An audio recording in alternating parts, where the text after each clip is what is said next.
16장 말씀입니다. 1절부터 9절까지만 제가 봉독해 올립니다. 16장 1절부터 9절까지입니다. 삼손이 가사에 가서 거기서 한 기생을 보고 그에게로 들어갔더니 가사 사람들에게 삼손이 왔다고 알려지매 그들이 곧 그를 애워싸고 밤새도록 성문에 매복하고 밤새도록 조용히 하며 이르기를 새벽이 되거든 그를 죽이라 하였더라. 삼손이 밤중까지 누워 있다가 그 밤중에 일어나 성 문짝들과 두 문설주와 문빗장을 빼어 가지고 그것을 모두 어깨에 메고 헤브론 앞 산 꼭대기로 가니라. 이후에 삼손이 소렉 골짜기에 드릴라라 이름하는 여인을 사랑하며 블레셋 사람의 방백들이 그 여인에게로 올라가서 그에게 이르되 삼손을 깨어서 무엇으로 말미암아 그 큰 힘이 생기는지 그리고 우리가 어떻게 하면 그를 능히 결박하여 굴복하게 할 수 있을지 알아보라. 그리하면 우리가 각각 은 1,100개씩을 내게 주리라 하니 드릴라가 삼손에게 말하되 청하건대 내 당신의 큰 힘이 무엇으로 말미암아 생기며 어떻게 하면 능히 당신을 결박하여 굴복하게 할 수 있을는지 내게 말하라 하니 삼손이 그에게 이르되 만일 마르지 아니한 새 할 줄 일곱으로 나를 결박하면 내가 약해져서 다른 사람과 같으리라. 블레셋 사람의 방백들이 마르지 아니한 새 활줄 일곱을 여인에게로 가져오매 그가 그것으로 삼손을 결박하고 이미 사람을 방 안에 매복시켰으므로 삼손에게 말하되 삼손이여 블레셋 사람들이 당신에게 들이닥쳤느리라 하니 삼손이 그 줄들을 끊기를 불탄 삼시를 끊음같이 하였고 그의 힘의 근원은 알아내지 못하니라. 아멘.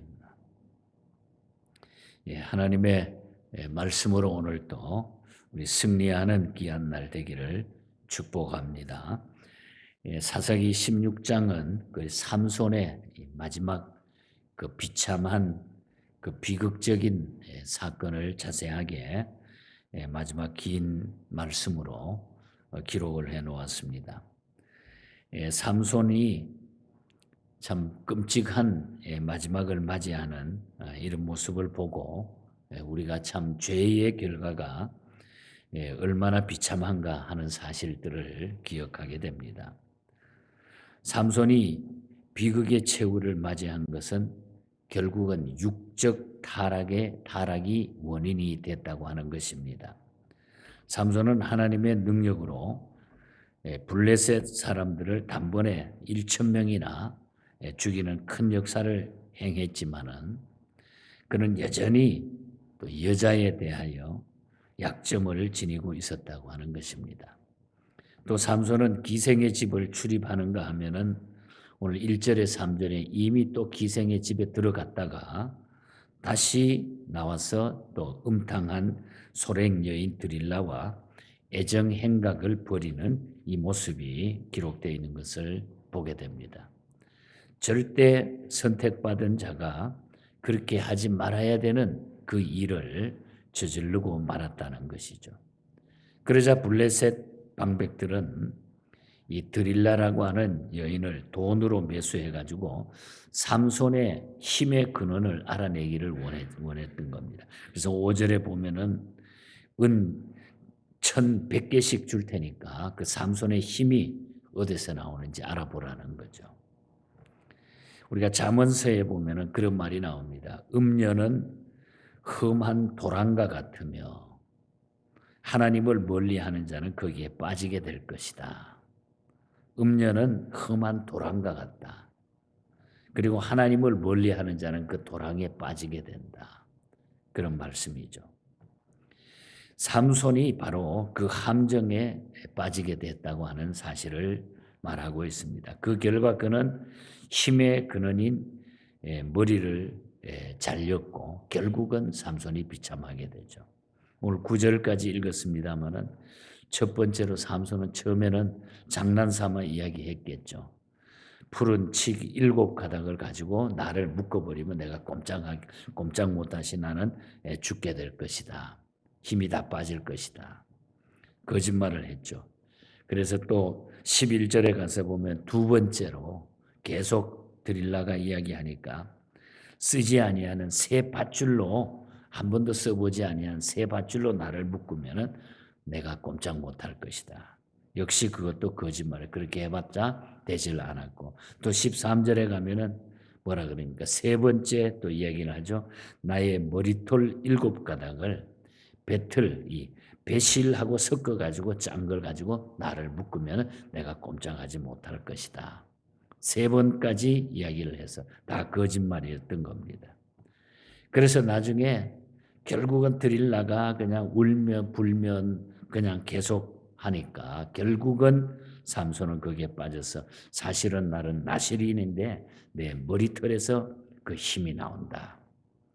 그래서 19절에 보면은 드릴라 무릎에 삼손이 무릎을 베고 잠을 자면서 그냥 그 사이에 드릴라가 다 머리를 그냥 다 깎아버리고 그 다음에 와서 결국은 비참하게 삼손이 죽어가는 이 모습을 우리가 보고 나중에는 결국은 잡혀가지고 두 눈이 다 뽑아버리고 맷돌을 돌리는 신세가 돼서 그래도 다행히 마지막에 회개하는 모습 속에서 하나님의 역사는 다시 연결이 되어져 나가는 이런 모습이 오늘 본장에 나타나고 있습니다. 그래서 오늘 아침에는 삼손의 비극에 대해서 우리에게 주시는 신령한 그 교훈의 메시지를 듣고 우리 함께 기도를 나누기를 원합니다.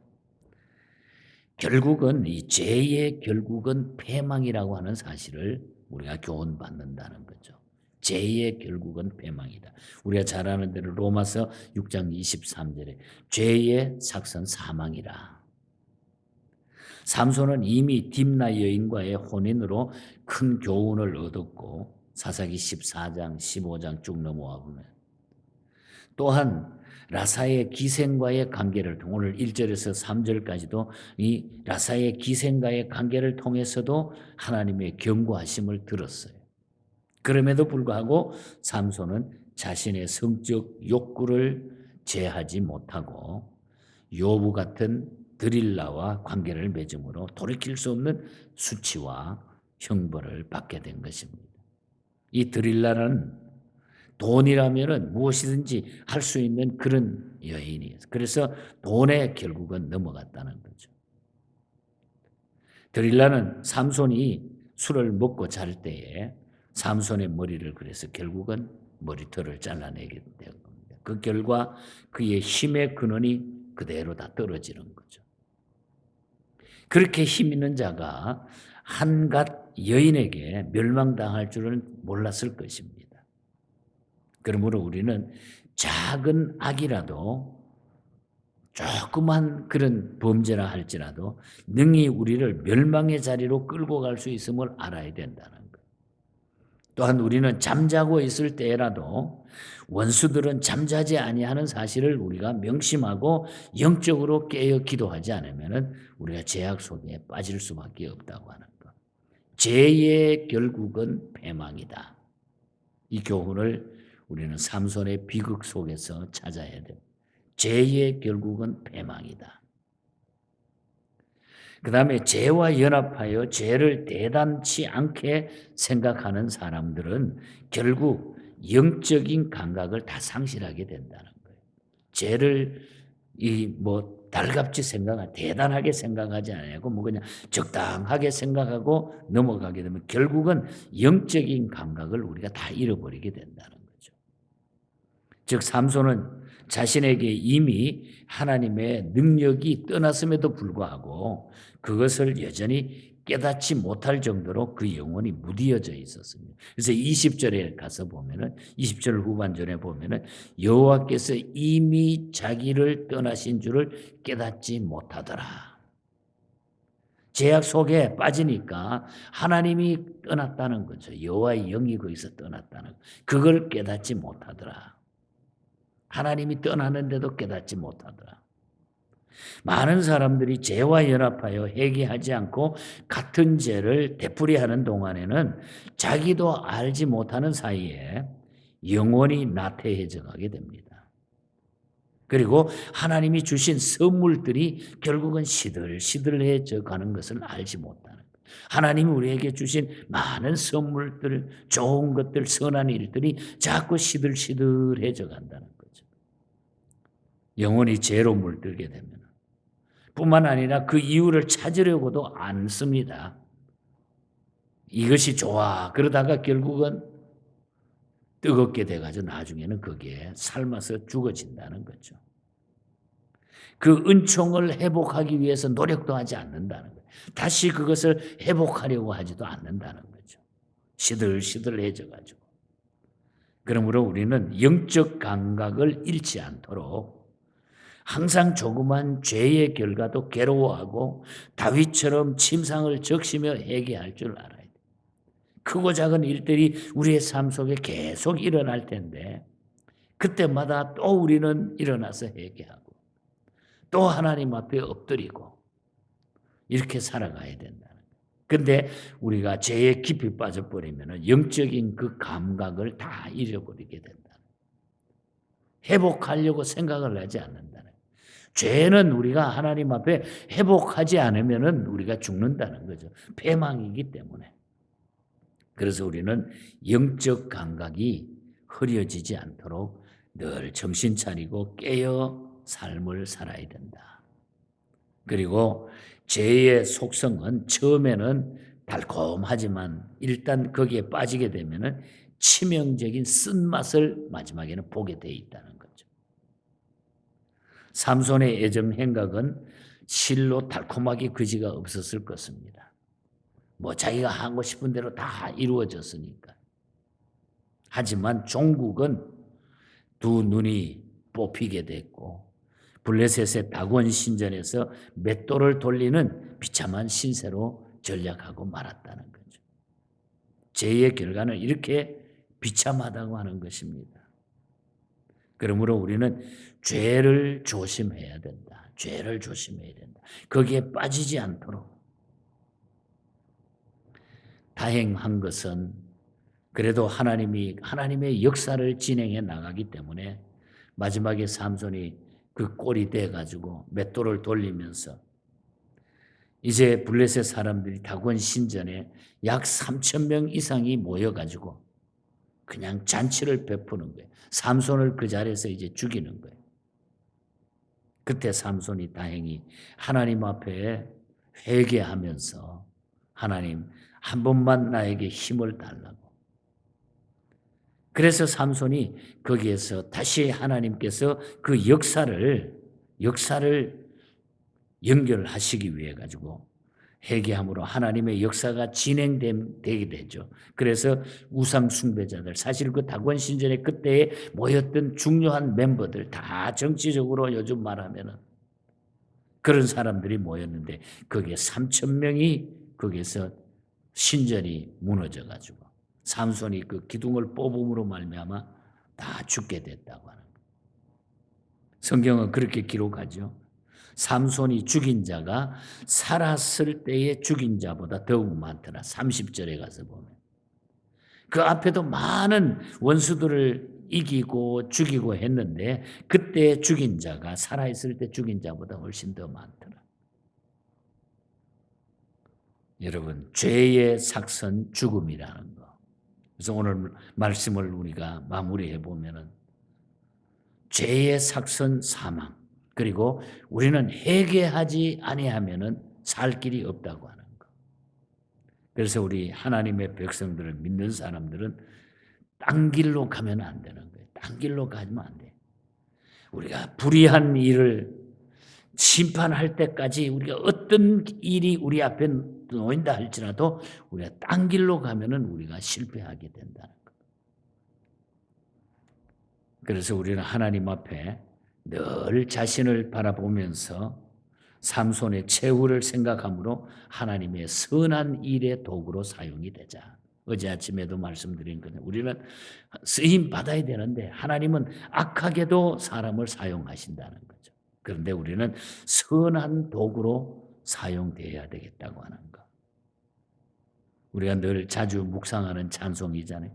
Living for Jesus라고 하는 찬송. 예수를 위하여 사는 것. 와이글 목사님이 아주 정말 정열을 쏟아서 만든 찬송시죠. 저는 그 3절 가사를 보면은 늘 마음에 부를 때마다 찡한 것을 느껴요. 이 세상 친구 없어도 예수는 나의 친구니 불의한 일을 버리고 예수를 위해 삽시다. 불의한 일을 버리고. 우리가 이 세상 살아가면서 우리가 불의한 일들을 버리지 아니하면은 자꾸 우리가 영적 감각이 둔해진다고 하는 거죠. 그래서 우리 성도들은 날마다 주를 섬기며 언제나 주를 기리고 그 사랑 안에 살면서 딴 길로 가지 않는 것입니다. 딴 길로 가지 않는 것. 그리고 죄는 우리가 반드시 기억나는 대로 늘 하나님 앞에 내 자신을 살펴야 돼. 내려놓아야 돼요. 베르나드가 쓴 시 가운데도 그렇잖아요. 날 구원하신 예수를 영원히 찬송하겠네. 저 죄인 어서와 내 주께와 죄 사유하심 받아라. 살아보니까 자기가 하나님 앞에 서보니까 진정한 자유는 죄 문제를 해결하는데 자유함이 주어지더라는 거예요. 그래서 우리가 다 주 앞에 가지고 있는 죄인이기 때문에 주님을 만나가지고 주님과 더불어 교제하지 않으면 진정한 자유함이 우리에게 없다는 거죠. 그래서 우리가 늘 주님 앞에 내려놓고 엎드릴 때마다 이 자유함이 우리에게 주어진다고 하는 것. 그리고 우리는 선한 도구로 사용이 돼야 된다고 하는 것. 삼손이 비참한 이런 인생길을 걸어왔어요. 하나님은 그래도 하나님의 역사를 이루기 위해서는 사용하셨다는 거예요. 우리에게 주시는 많은 교훈이 삼손이라고 하는 사람입니다. 그래서 왜 성경에 하나님은 이렇게 기록을 하시고 왜 이런 사람을 쓰셨고 왜 이렇게 역사하셨는가? 많은 의문을 저는 가져본 적도 있습니다. 어떻든 우리는 선한 도구로 사용이 돼야 되고 하나님 앞에 진실한 우리는 불의한 일을 늘 버리고 내 영적인 삶이 무뎌지지 않도록 늘 주 앞에 우리의 삶을 돌아봐야 되는 그것이 바로 우리가 쉬지 않고 기도하고 말씀과 가까이 하는 삶이라는 거죠. 이 삶으로 여러분 끝까지 우리 하나님의 자녀로 영적으로 건강한 그런 성도로 주 앞에 서시기를 주님 이름으로 간절히 축복합니다. 하나님 아버지